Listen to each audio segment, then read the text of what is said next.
హల్లెలూయా. యోమ్ దెబిరీం ఏదైనా వాక్యము ఆది కాండము గ్రంథంలోంచి మాట్లాడబోయే ముందుగా ఏ దినము అనగా 6వ తారీఖు 8వ నెల 2025వ సంవత్సరం. మన దేవుడు ఇస్తున్న చక్కటి మాట ఆది కాండము 28వ అధ్యాయము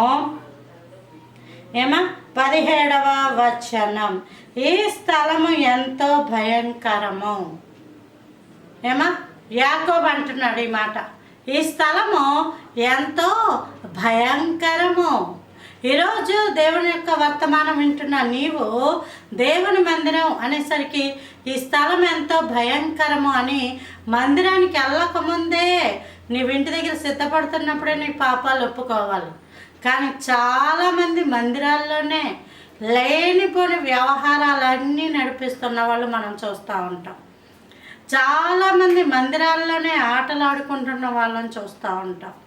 కానీ దేవుని గ్రంథంలో దేవుడు ఉన్న స్థలము, ఆ స్థలం ఏదైనా అది భయంకరం. ఉన్నది మనిషి కాదు. నీకన్నా పెద్ద పెద్ద అధికారులు ఇంట్లో ఉన్నారనుకో, నీవు ఎలా భయపడతావు? కొంతమంది మేనేజర్లకి భయపడతారు, కొంతమంది కుటుంబ సభ్యుల్లో ఎవరైతే ఉన్నతమైన స్థానంలో ఉన్నారో వాళ్ళకి భయపడుతుంటారు. ఇలాగ మనుషులకి భయపడతా ఉండి, అధికారానికి భయపడతా ఉండి, ధనం ఉన్న వాళ్ళకి భయపడతా ఉండి, ఇలా భయపడతా ఉంటారు. నిజంగా దేవుడు ఉన్నాడు ఇంట్లో, నువ్వు వెళ్తున్న చోట దేవుడు ఉన్నాడు, అది భయంకరం. దేవుడు ఉన్నప్పుడు పాపాలు చేయకూడదు, అది భయంకరం అన్న భయం అన్నది ఎవరికి రావట్లేదు. నిజానికి దేవుడు ఉన్న స్థలము చాలా భయంకరం. మనము నిలవబడేటప్పుడు కూడా ప్రభువా నీ కృపని మన పాపాలను ఒప్పుకొంచు ఆయన ఉచితమైన చేతి నీడలో ఆయన అలా దాస్తే దాచబడి మన బ్రతుకులు వెళ్ళబుచ్చవలసిన వాళ్ళం మనం.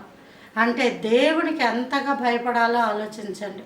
మన నోటి మాట, మన క్రియలు, మనం వింటున్న మాటలు, మనం చూస్తున్నవి, మనం పలుకుతున్నవి, ఇవన్నీ దేవునికి భయపడినప్పుడు దేవుడు ఆ భయాన్ని బట్టి మనం దేవుని ప్రేమిస్తున్న విధానాన్ని బట్టి బహుగా దీవించి ఆశీర్వదిస్తాడు. దేవుడు ఉన్నాడని భయపడి దేవునికి లోబడి జీవించిన జీవితాలు దేవుడు మనకు అనుగ్రహించును గాక. Praise the lord.